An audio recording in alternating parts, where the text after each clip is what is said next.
Sociétés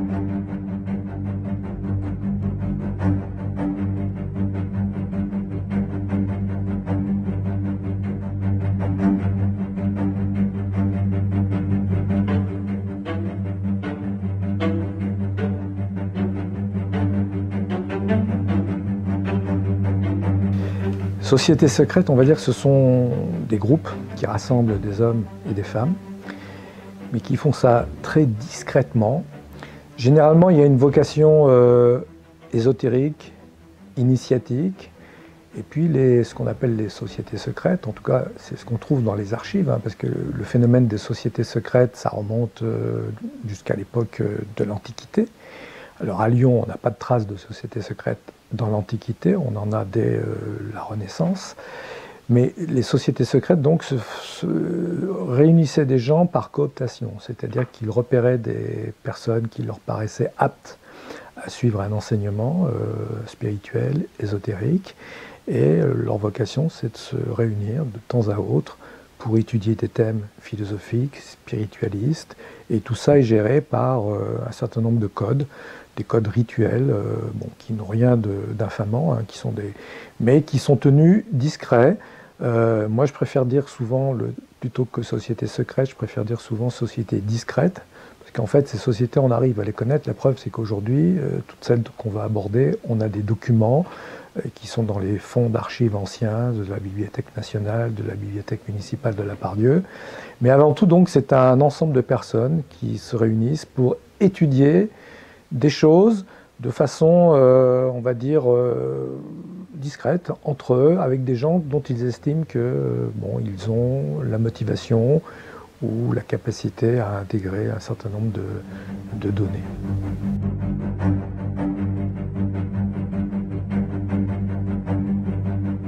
Alors on va dire que Lyon, première chose, Lyon a une histoire qui est très ancienne, 2000 ans d'histoire.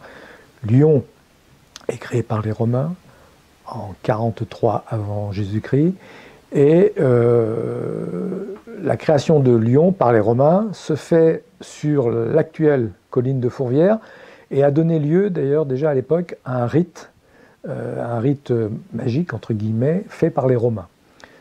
Voilà, là on est en 43 avant Jésus-Christ. Ce qui fait la particularité de Lyon et qui visiblement a influencé le phénomène des sociétés initiatiques, c'est la conjonction des deux fleuves, du Rhône et de la Saône. Alors en fait on a un fil conducteur on passe des Romains au Moyen-Âge. Au Moyen-Âge, Lyon devient une ville un peu centrale dans l'Europe. Alors à l'époque l'Europe a des frontières qui ne sont pas du tout les mêmes que maintenant, mais dès le Moyen-Âge il y a un courant, on va dire, kabbalistique et ésotérique qui se met en place sur Lyon. Courant qu'on retrouve au travers d'indices sur notamment la cathédrale Saint-Jean, sur des médaillons qui sont toujours visibles de part et d'autre des trois portails d'entrée, des médaillons sur lesquels il y a, sur un médaillon par exemple, il y a un athanor, un four qui était utilisé par les alchimistes. Il y a tout un tas de signes à décrypter en lien avec le zodiaque, en lien avec l'alchimie. Et effectivement, ce courant ésotérique se manifeste par déjà des sortes de confréries où on parle beaucoup de Kabbale. Alors la Kabbale est en lien avec la tradition hébraïque, et dès le Moyen-Âge, à Lyon, il y a effectivement une rue qui s'appelle la rue de la Juiverie, ce qui veut dire qu'il y avait déjà des gens concernés par la tradition hébraïque, et sans doute qu'il y avait des kabbalistes. Alors ensuite, on arrive à l'époque de la Renaissance, où là on est plutôt dans un courant, on quitte le courant ésotérique et le courant kabbalistique, on passe plutôt dans un courant humaniste. Et à la Renaissance, c'est l'éclosion des imprimeurs, et traduit à Lyon un écrit qui s'appelle le Songe de Polyphile, qui est un écrit édité à Venise en 1499. Il est traduit à Lyon en français, et cet ouvrage, qui est un ouvrage assez sommaire, mais c'est un ouvrage qui parle déjà de mystère et de symboles. Donc on va dire que c'est un peu la première pierre sur laquelle on a des traces historiques. Ce sont les archivistes qui trouvent ça. C'est le premier élément qui met un peu l'empreinte, on va dire, sur le Lyon mystérieux. Et puis à l'époque de la Renaissance, on a un personnage très célèbre qui vient à Lyon, un médecin, Michel de Notre-Dame, qui est Nostradamus. Et les premières centuries de Nostradamus sont publiées à Lyon en 1555.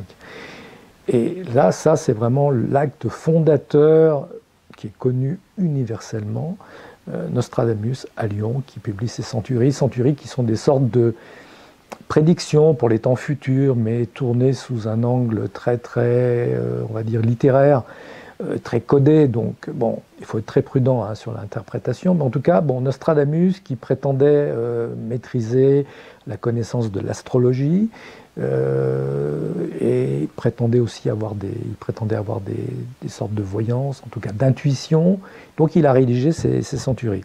Alors, cette époque de la Renaissance, c'est une époque où émergent ce qu'on appelle à l'époque des sociétés de pensée philosophique et alchimique. C'est un peu le fondement de cette affaire, ce qui fait qu'on a quelques traces. Beaucoup d'auteurs ont travaillé sur la question. Et alors, à cette époque, la Renaissance et les années qui suivent, 1623, une année importante, c'est l'émergence d'un mouvement qu'on appelle les Rose-Croix, qui fait référence à un personnage mythique, Christian Rosenkreuz, qui se passe dans un premier temps à Paris, avec le placardage dans toute la ville de Paris d'affiches, qui annoncent la résurgence de ce mouvement initiatique des Rose-Croix. Et dans la ville de Lyon se crée autour du thème des Rose-Croix ce qu'on va appeler des cénacles alchimiques qui viennent d'Allemagne, en fait, qui sont inspirés d'un courant allemand, puisque Christian Rosenkreuz lui-même a une consonance allemande. Alors on pense que Christian Rosenkreuz n'a pas vraiment existé, que c'est une sorte de personnage, on va dire, mimétique, de synthèse, qui focalise sur son nom plusieurs courants hermétistes. Mais en tout cas, ces courants, on les retrouve à Lyon, et on les retrouve sous un vocable tout à fait intéressant qu'on a appelé l'invisible collège. Et cet invisible collège, bon, c'est une sorte de, on va dire, de groupe qui se répand lentement sur Lyon, mais pas uniquement, mais là on parle de Lyon, et effectivement là on y traite de cabale, d'alchimie et d'hermétisme. Ça c'est un peu la trace que l'on a. Et quand on continue, on arrive à l'époque du XVIIIe, 1717 en Angleterre, création de la première loge de la franc-maçonnerie, la première loge maçonnique. Et entre 1717 et 1730, il y a un petit creux, mais en 1730, on localise en fait sur Lyon la création de deux loges, qui seraient les premières loges maçonniques lyonnaises. Ces loges, on connaît leur nom, une s'appelle l'Amitié et l'autre s'appelle les Amis Choisis. Donc là, on est en 1730. Et alors ces loges, effectivement, c'est la première trace que l'on possède à Lyon. Alors à l'époque, ce sont des loges maçonniques, on va dire, très très simplifiées. Les maçons tracent ce qu'on appelle le tableau de loge. Ils font un certain nombre de... Bon, ça prouve que les travaux ont démarré, et puis il y a juste une ou deux bougies qui éclairent, mais ils se réunissent dans des endroits clos, c'est ce qu'on appelle une loge. Aujourd'hui, on parle de loge pour les artistes, ça veut dire un endroit où les gens sont à l'abri des regards. Et à l'époque, ces premières loges maçonniques sont quand même très très orientées vers tout ce qui concerne la bienfaisance. Elles sont là pour venir en aide à des gens qui sont dans la difficulté. On y parle beaucoup de la nature, on cherche des remèdes en lien avec la nature. On y parle aussi de notions philosophiques sur le bonheur, comment créer le bonheur pour l'humanité. Bon. Et puis c'est surtout un endroit de sociabilité très important, c'est-à-dire que ces premières loges maçonniques ont avant tout une vocation sociale, réunir des gens qui sont peut-être un peu isolés, se retrouvent entre eux pour parler de la même chose. Alors ça se fait aussi par cooptation, ne rentre pas là qui veut, mais bon, on va dire que ce sont les prémices, ça n'a rien à voir avec la franc-maçonnerie qui suivra dans les années suivantes. Une chose intéressante, c'est que dans ces années qui suivent la première création des deux loges maçonniques, on a la présence à Lyon d'un initié connu, en 1750, qui est Casanova. Bon, Casanova, c'est un personnage qui a traversé la littérature, il a fait l'objet de beaucoup de récits, c'est un personnage un peu aventurier, mais il faut savoir qu'il est passé à Lyon, et nous étions en 1750. Alors, entre... ces premières loges, en 1750 on a déjà un peu avancé, il y a un lien entre les cérémonies maçonniques et les antiques mystères d'Éleusis qu'on retrouve dans l'Antiquité.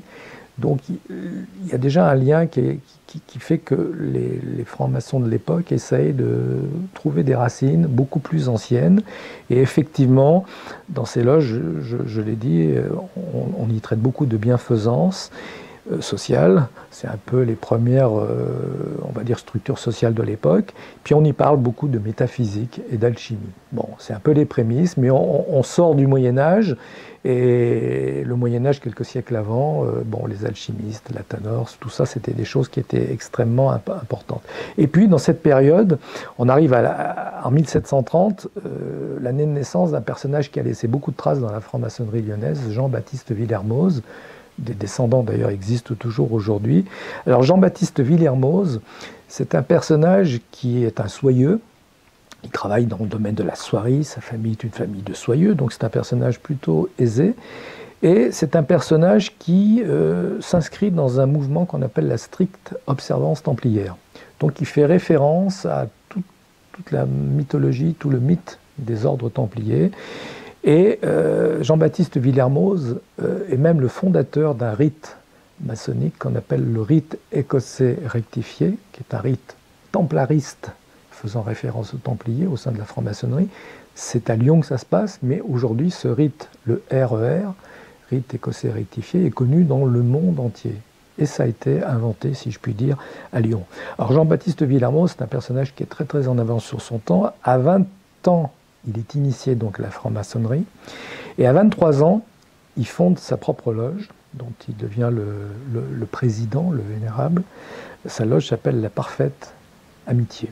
Donc, Jean-Baptiste Villermoz, fondateur du rite du écossais rectifié, le RER, crée en fait en 1779 un ordre maçonnique ou paramaçonnique, l'ordre des chevaliers bienfaisants de la Cité Sainte.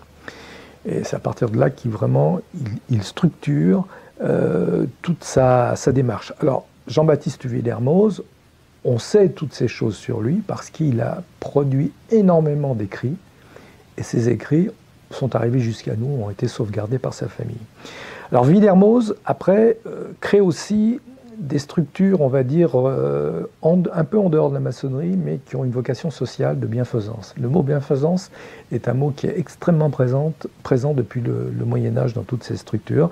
Il crée une société qu'il appelle la Société Fraternelle, qui a pour but de venir en aide à des gens en difficulté. Et en 1784, il crée alors quelque chose qui est encore un peu différent, qui s'appelle la Société magnétisante La Concorde.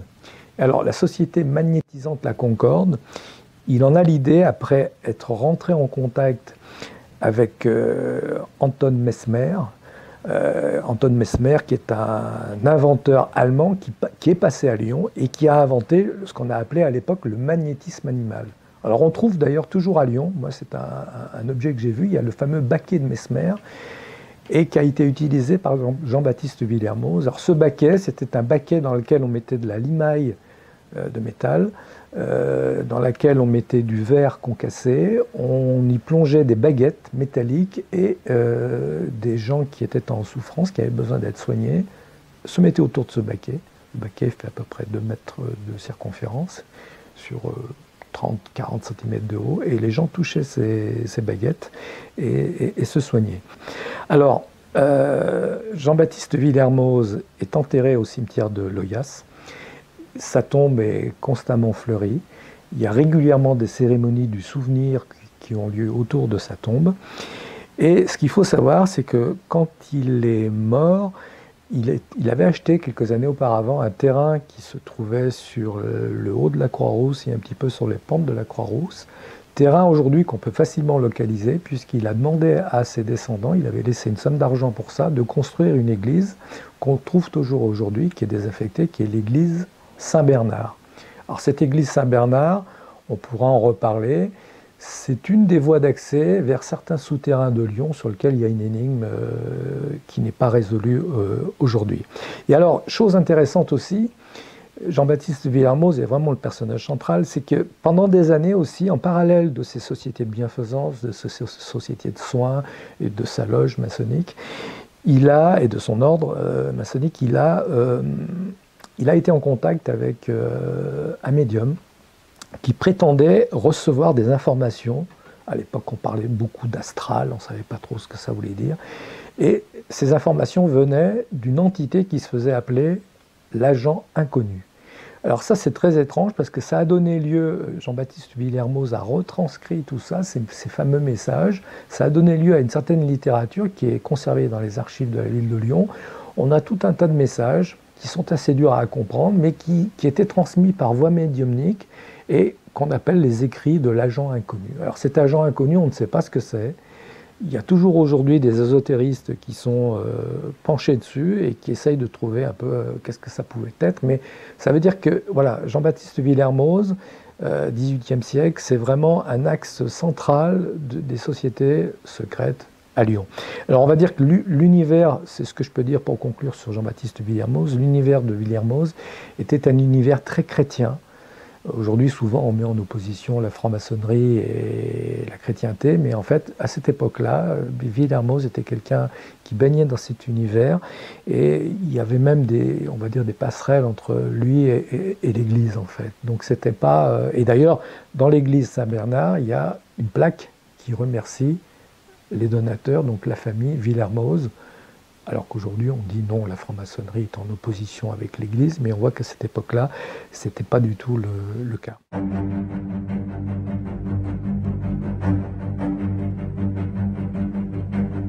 Jean-Baptiste Villermoz, on voit qu'il a drainé autour de lui pas mal de mouvements, et il a eu un visiteur qui est venu le voir à Lyon. Ce visiteur est très connu, c'est un visiteur italien, Cagliostro, qu'on connaît aussi sous le nom de comte Joseph Balsamo. Alors Cagliostro, il vient à Lyon, il prétend avoir été initié en Sicile, mais on n'a pas exactement toutes les preuves. En tout cas, il se présente comme maître maçon et il tente de séduire, dans le sens humain du terme, Jean-Baptiste Villermoz pour rentrer dans une de ses loges. Et les choses se passent assez mal. Néanmoins, il arrive à rentrer en contact avec une loge qui est implantée à Lyon, qui s'appelle La Sagesse. Là, les maçons lui prêtent une oreille, et du coup, il trouve, on va dire, quelques frères, quelques acolytes qui l'aident à développer ce qu'il veut développer. Et ce qu'il développe, c'est très simple, c'est que Cagliostro crée à Lyon une loge qui s'appelle la Sagesse Triomphante, dont l'endroit était situé à l'époque dans le 6e arrondissement, à l'emplacement d'un restaurant très connu aujourd'hui. Donc on est dans le secteur des Brotteaux. Et Cagliostro est un féru de Kabbale. Donc là, ça nous ramène un peu à ce qui se passait dans les sociétés initiatiques du Moyen-Âge, de Kabbale et d'alchimie. Donc en fait, il fait un peu la jonction avec des connaissances qui viennent plutôt du Moyen-Âge. Et alors, dans la loge de Cagliostro, la Sagesse Triomphante, on s'adonne à des exercices où on étudie un certain nombre de thèmes symboliques, de thèmes initiatiques. Il y a une initiation qui est faite, les impétrons sont reçus par cooptation. Et puis, on fait aussi des guérisons. À l'époque, c'était très en vogue, ça vient de l'époque de Mesmer. Il fait des séances de guérison. Et à un moment même intervient une jeune personne, une jeune fille généralement, qu'on appelle la colombe, qui symbolise la pureté et qui était capable, dit-on, d'entrer en contact avec le monde surnaturel. Et donc elle faisait des sortes de prédictions, elle annonçait des choses. Et devant elle, il y avait un récipient avec de l'eau et elle voyait des choses. Donc ce qui a marqué un peu le passage de Cagliostro à Lyon, ça a été la création de cette loge, la Sagesse Triomphante, qui a perduré visiblement, et dans laquelle, au-delà des enseignements classiques symboliques de la franc-maçonnerie, on se livrait donc à des séances de guérison et peut-être de voyance en prétendant rentrer en contact avec un monde spirituel. Alors tout ça est retranscrit dans des documents, puisqu'il existe à la bibliothèque de la Pardieu, dans le fonds ancien, il existe des rituels de la Sagesse Triomphante. On a des documents de la main de Cagliostro et d'autres frères qui étaient dans cette loge, et donc ça permet d'avoir une bonne approche historique de cette histoire.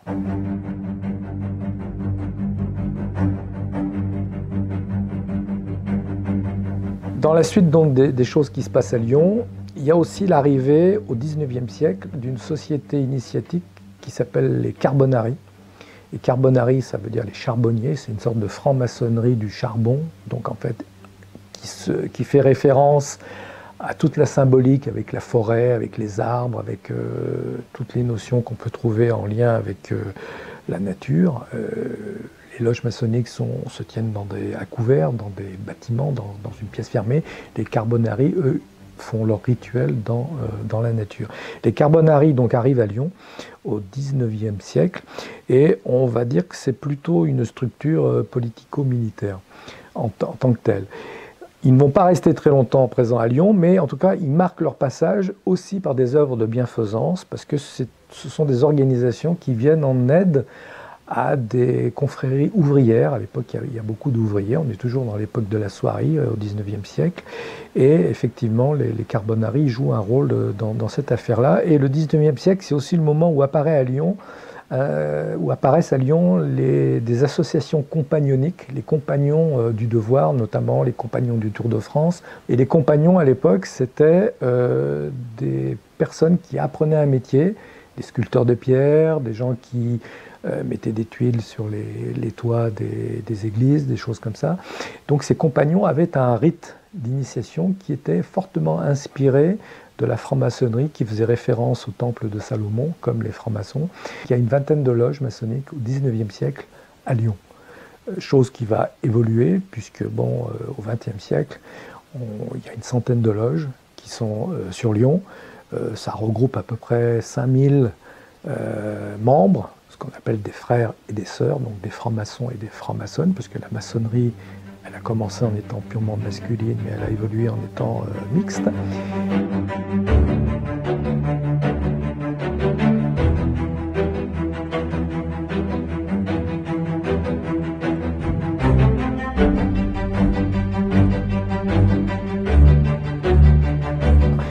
Alors, la maçonnerie laisse des traces, on va dire, dans le mouvement social, et en 1892, il se passe deux choses intéressantes à Lyon.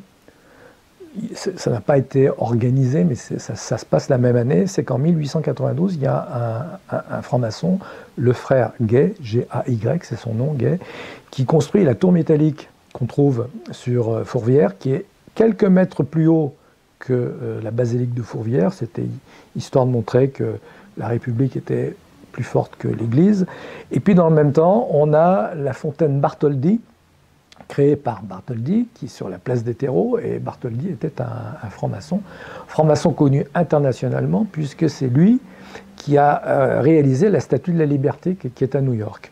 Donc on a donc dans cette période, presque à l'orée du XXe siècle, on a deux frères qui construisent deux monuments qui restent aujourd'hui et qui quelque part sont un peu des signaux, parce que ces monuments ont duré dans le temps, et forcément ça porte à la réflexion, et on peut se demander effectivement, s'il n'y avait pas une volonté, mais il y en avait une, de poser des jalons dans la ville de Lyon pour montrer que Lyon était une ville ésotérique. Et puis, le 19e aussi, et puis le tout début du 20e siècle, il y a un personnage, Maître Philippe, qui est mort en 1905. Alors, Maître Philippe, c'était un guérisseur. Lui n'était pas initié, il n'était pas membre d'une société initiatique, mais il était un proche d'un ésotériste connu, Papus. Et Papus est le fondateur, notamment sur la France, à Paris, mais aussi à Lyon, de mouvements martinistes. Et ces mouvements martinistes étaient inspirés directement des loges qu'avait mis sur pied Jean-Baptiste Villermoz, quelques siècles avant. Et le martinisme est une sorte de maçonnerie, on va dire, mais qui fait appel à d'autres mouvements ésotériques, d'autres mouvements hermétistes, où on parle beaucoup d'alchimie. Et il y a deux personnages clés qu'on trouve autour du martinisme, qui sont Louis-Claude de Saint-Martin et Martinez de Pasquali, qui sont un peu on va dire les fils conducteurs. Et là, effectivement, on va dire que ces deux personnages sont des initiés, des philosophes, et eux prétendaient détenir aussi un certain enseignement qui venait un petit peu du fond des temps. Et ils faisaient beaucoup référence notamment aux confréries initiatiques du Moyen-Âge qui tournaient autour de l'alchimie.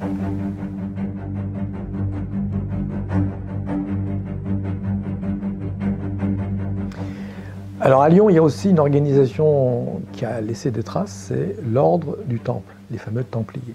Alors les Templiers, c'est un ordre militaire, de chevalerie, qui faisait vœu de pauvreté, vœu d'abstinence, et qui avait pour vocation principalement de protéger les pèlerins qui partaient de France pour la Terre Sainte. Alors les Templiers, c'est une organisation qui naît en 1119 par un frère, Hugues de Payen. Hugues de Payen est originaire de la Bourgogne. Alors l'ordre du Temple à Lyon était implanté, parce que les Templiers, il y a l'aspect ésotérique et l'aspect exotérique. Les Templiers étaient des commerçants, des marchands. Ils déplaçaient beaucoup de marchandises vers la Terre Sainte. Donc ils faisaient ça avec des bateaux et ils étaient donc plutôt en poste près des fleuves. Et à Lyon, ils étaient donc près de la Saône. Il y a toujours des traces aujourd'hui. On a l'église Saint-Georges. Alors, l'église Saint-Georges actuelle, effectivement, n'est pas l'église qui date du temps des Templiers, mais c'est l'endroit qui manifeste l'emplacement où était située la commanderie des Templiers, puisque d'ailleurs, la place qui est à côté de l'actuelle église Saint-Georges, qui date du 19e, elle, s'appelle la place de la commanderie.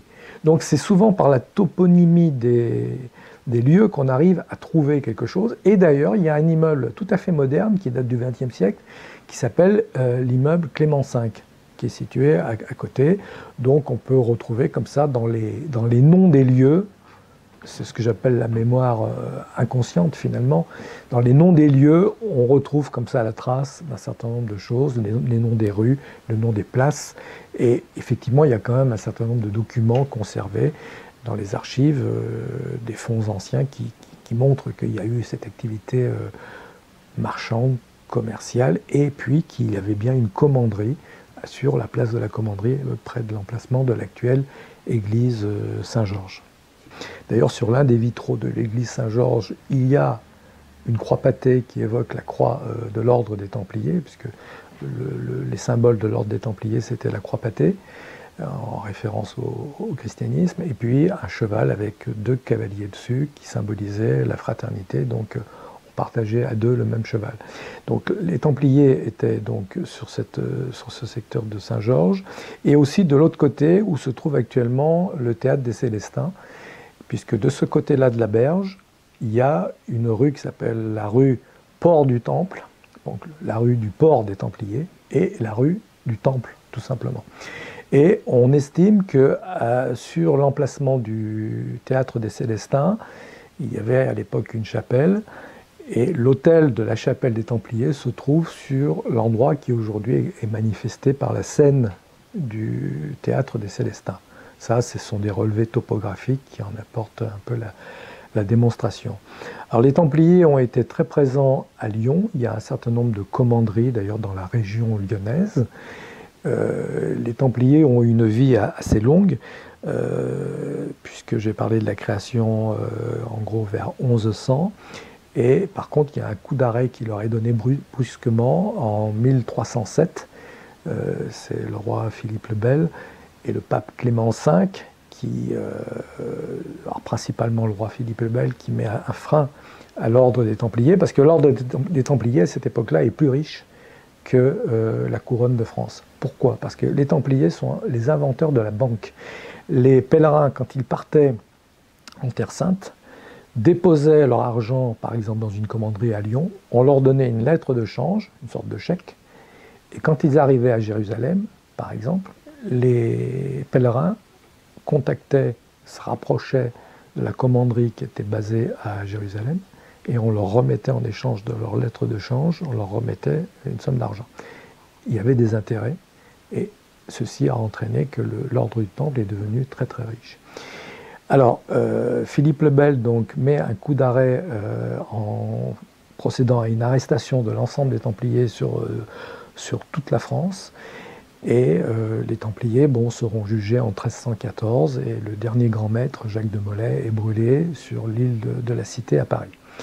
Alors, ce qui est intéressant, c'est que tous les documents que les Templiers détenaient en termes d'initiation, parce qu'ils avaient aussi tout un système rituel d'initiation, quand ils prononçaient leurs vœux, etc. Et il y avait aussi apparemment une connaissance ésotérique qui était développée dans l'ordre. Tout ceci a été détruit, ils ont détruit l'ensemble des pièces.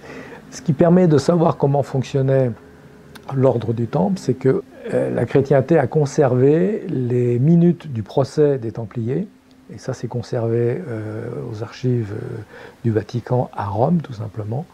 Archives qui sont accessibles, il suffit d'en faire la demande. Bon, alors c'est écrit en vieux français ou en latin, donc il faut quand même décrypter. Et c'est grâce à ces archives qu'on sait à peu près comment a fonctionné l'ordre. Donc effectivement, il y avait un aspect ésotérique. Alors on leur a reproché un certain nombre d'actes blasphématoires, mais apparemment c'était des reproches purement fabriqués, parce qu'il fallait bien trouver un prétexte pour mettre un frein. Et le but du roi Philippe le Bel, c'était de récupérer le trésor des Templiers. En fait, le trésor, il était dans plusieurs endroits. C'était cette sorte de banque qu'ils avaient mis sur pied, mais on n'a rien retrouvé, parce que les Templiers ont été alertés quelques jours avant leur arrestation, et ils ont pu mettre à l'abri un certain nombre de trésors. Alors depuis, c'est devenu un grand fantasme, on parle du trésor des Templiers. Bon, il n'est pas à Lyon, mais en tout cas, les Templiers auraient survécu, parce que tout le monde n'a pas été arrêté. Ils auraient principalement gagné le Portugal, et c'est au Portugal qu'on aurait un certain nombre d'archives encore très présentes et qui montreraient qu'il y a eu une survivance de l'ordre des Templiers, à tel point qu'il y a des ordres modernes, il y en a une bonne quinzaine sur l'Europe et en France, qui se prétendent tous les détenteurs de la filiation authentique de l'ordre des Templiers.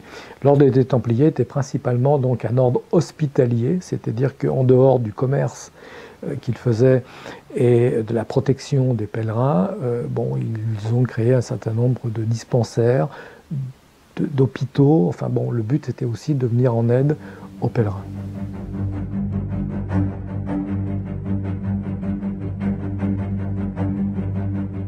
Donc tout à l'heure, nous parlions de Jean-Baptiste Villermoz qui avait acheté un terrain, terrain à l'aplomb duquel on a trouvé, bien plus tard, dans les années 60, une série de souterrains.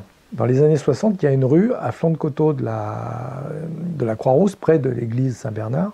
Il y a une rue qui s'effondre en partie, la voirie intervient, les services de la ville de Lyon interviennent, et on voit que ça communique avec des souterrains. Ces souterrains, on en a fait le relevé, et ce sont des souterrains qu'on a appelés les arêtes de poisson, parce que ça ressemble tout à fait à une colonne centrale duquel partent des petites galeries adjacentes qui font passer à des arêtes de poisson si on les dessinait sur un papier.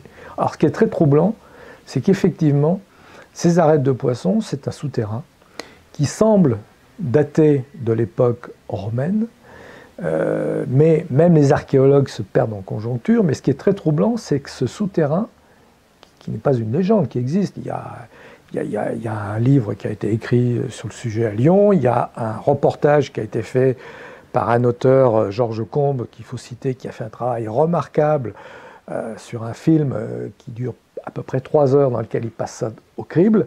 Ces souterrains n'avaient pas d'entrée, n'avaient pas de sortie. C'est-à-dire qu'on les a trouvés accidentellement avec l'effondrement du terrain à la fin des années 50, début des années 60. Il n'y aurait pas eu cet effondrement de terrain, on ne saurait toujours pas qu'elles existent. Alors depuis, les archéologues de la ville de Lyon et de la métropole sont descendus, ont fait des relevés, donc on a pu faire tout le tracé.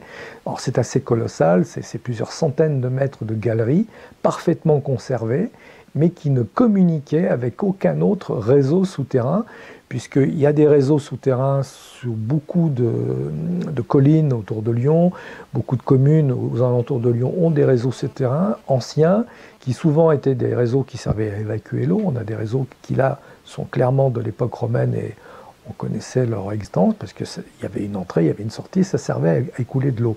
Dans ces souterrains, quand on les trouve, il n'y a pas de traces de passage d'eau. On trouve simplement dans une des arêtes, une petite galerie, des ossements humains. Ces ossements humains, bon, la ville de Lyon ne veut pas trop se mouiller, et très vite on dit, bon, on va refermer tout ça. C'est peut-être une nécropole, mais on ne sait pas comment ces ossements sont arrivés. On ne sait pas comment ces arêtes ont été construites, parce qu'il n'y avait pas de source de lumière. Alors on aurait pu imaginer avec des torches, mais manque d'oxygène, ça pouvait... parce que ces arêtes, certains boyaux sont très grands, on peut se promener debout à l'intérieur, d'autres sont plus étroits. En tout cas, il y a toute une architecture, donc ça part à peu près du niveau de l'emplacement actuel du Gros Caillou. Donc ces arêtes de poissons partent du haut de la Croix-Rousse et descendent jusqu'au bord du Rhône. Mais officiellement, bon, ces arêtes de poissons, on ne veut pas trop en entendre parler. Ça existe, mais on ne veut surtout pas qu'il y ait trop de publicité dessus. Et puis, bon, c'est un patrimoine lyonnais qui reste sous silence. Mais alors, les théories vont très loin. C'est que certains estiment, et je pense qu'il y a du vrai, c'est que les Templiers auraient peut-être eu connaissance de ces arêtes, auraient pu faire un passage à l'intérieur. Ils déposaient un certain nombre de choses, momentanément, un dépôt sacré, dépôts qui n'existent plus parce que quand on les a explorés donc au début des années 60, il n'y avait plus rien. Et il semble vraisemblablement que la construction initiale donc, date de l'époque romaine et avait sans doute une vocation initiatique. Donc visiblement, les arêtes de poissons étaient peut-être un lieu de cérémonie, mais qui n'a pas servi beaucoup, puisqu'on a très rapidement bouché les entrées. Moi, ce qui m'étonne le plus dans cette histoire, c'est qu'on a des souterrains dont on ne sait pas à quoi ils servaient, et surtout dont il n'y a pas officiellement d'entrée ni de sortie.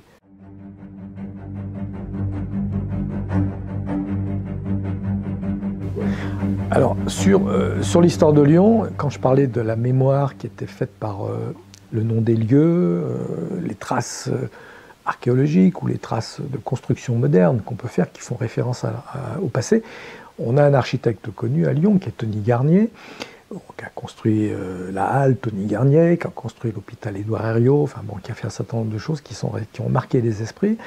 Et Tony Garnier voulait construire en hommage aux combattants de la guerre 14-18, il voulait construire une sorte de mémorial. Et lui, son idée, c'était de faire quelque chose qui ressemble beaucoup à un temple romain. Et le premier endroit qu'il avait choisi, c'était l'endroit où on trouve actuellement le Gros Caillou, qui est un gros bloc de pierre qui a été trouvé lors d'un des percements de tunnels qu'on a fait à Lyon. Mais le projet a été abandonné parce que beaucoup trop ambitieux et coûtant beaucoup trop cher. Donc la ville de Lyon a décliné. Ce temple aurait été visible de l'ensemble de la ville et c'était un monument colossal. Et quelque part, ça pouvait symboliser un petit peu le fameux temple des Trois Gaules. En tout cas, on était sur le même endroit. Et du coup, Tony Garnier s'est rabattu sur l'île qui est au centre du parc de la Tête d'Or. Et là, il y a un monument plus restreint fait en hommage à la guerre 14-18 et qui a servi ensuite de monument pour d'autres guerres, d'autres conflits.